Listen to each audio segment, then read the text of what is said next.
দেশের তৈরি পোশাক শিল্পের বর্তমান সার্বিক পরিস্থিতির কাঙ্ক্ষিত উন্নতি হয়নি বলে জানিয়েছেন বিজিএমইএ সভাপতি খন্দকার রফিকুল ইসলাম। সার্বিক পরিস্থিতি নিয়ে জরুরি সভায় তিনি বলেন যে এমন অবস্থায় অনিশ্চয়তা তৈরি হয়েছে রফতানি নিয়েও।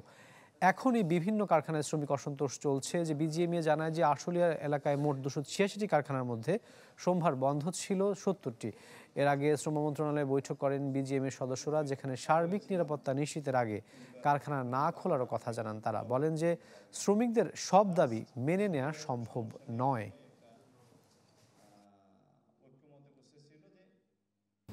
এখানে অনেকগুলি আছে খুবই স্বাভাবিক, যেগুলি মানে আমাদের হয়তো মানলে কোনো সমস্যা হবে না।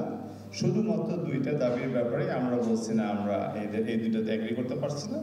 আমাদের ইজিএমে আমাদের মালিক যারা আছে, মালিক ভাইয়েরা, আমরা বোর্ড এখানে বসলো, বাট এইরকম কোনো আর্থিক নীতিগত সহায়তা আমরা বোর্ডের পক্ষ থেকে দিতে পারবো না।